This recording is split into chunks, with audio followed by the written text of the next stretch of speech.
A very personal look at what it's like to be an egg donor. To some, it may seem like easy money, but the process is invasive, risky, and raises ethical questions when so-called premier candidates can command up to 6 figures for their donation. ABC's Abby Boudreau brings us inside the competitive, sometimes lucrative marketplace.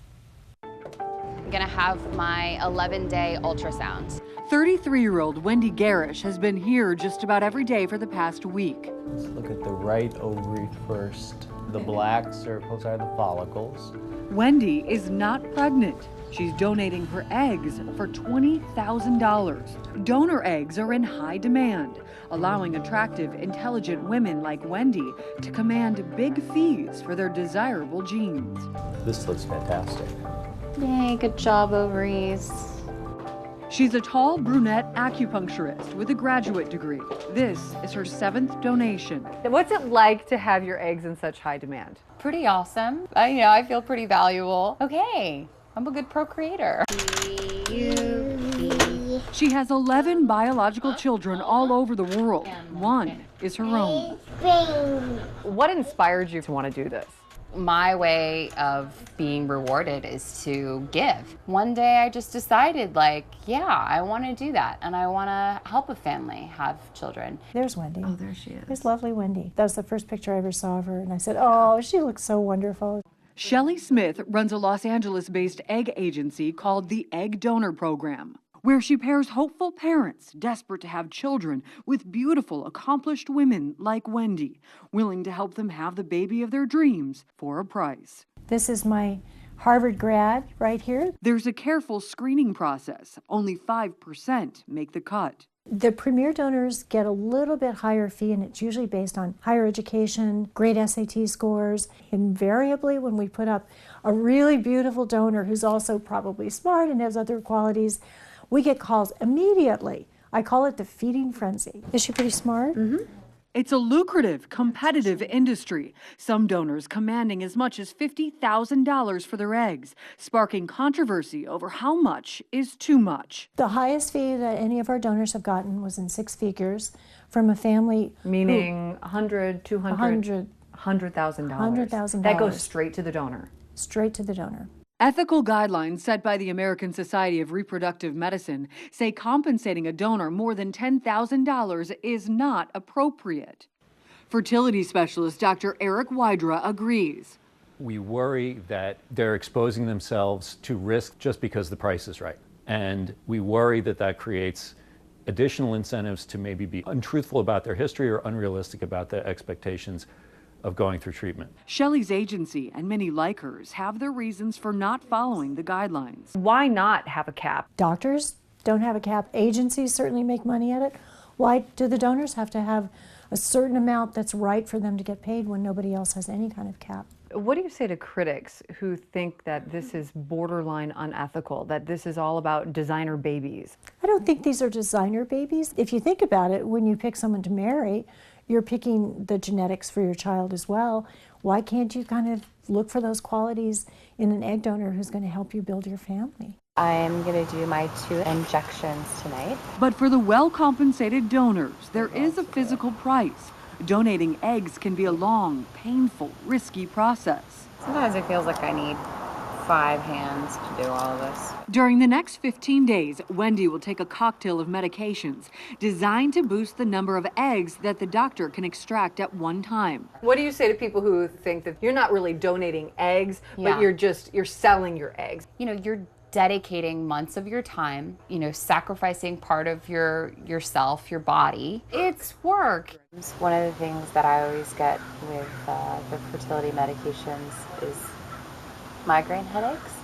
Getting pretty bad right now. Wendy visits her doctor almost daily to ensure she doesn't have a bad reaction to the medication. Day 8 of my medication.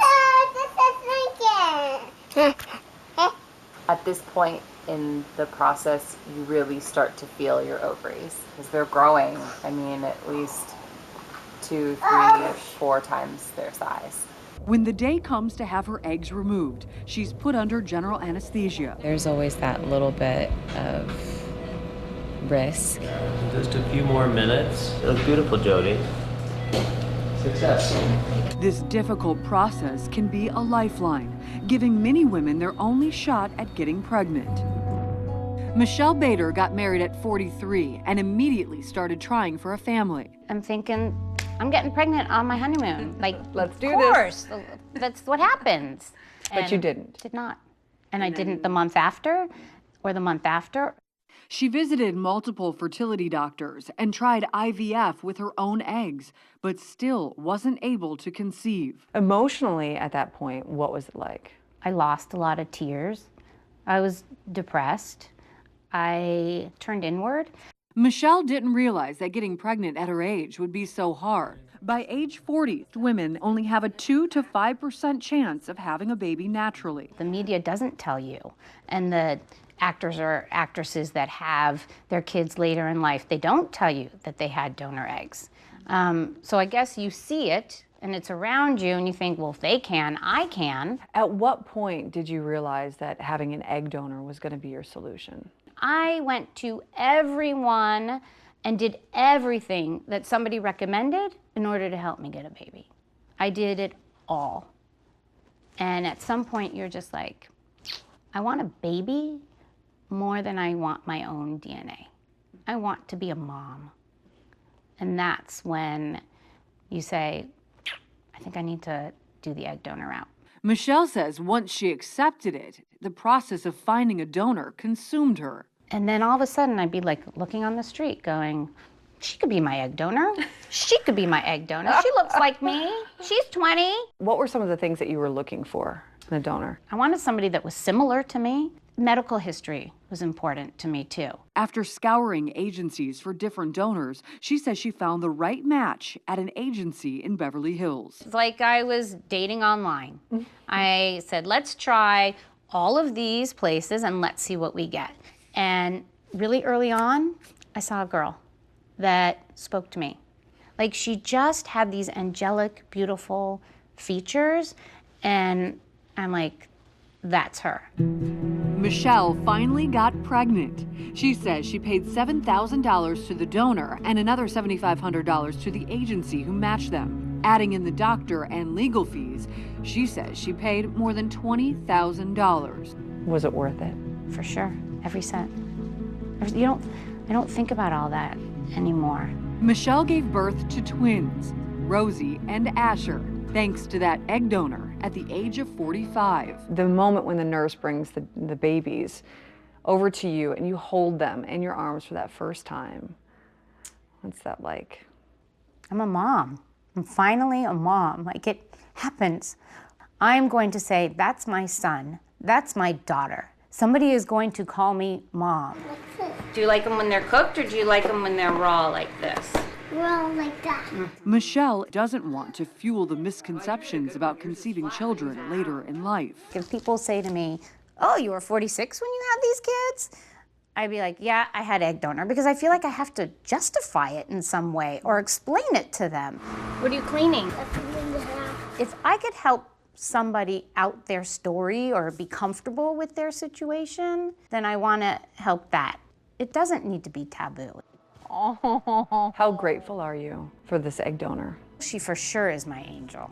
I mean, she made it possible. These girls that do this, they made it possible for our dreams to be reality. One day. For Nightline, I'm Abby Boudreau in Los Angeles.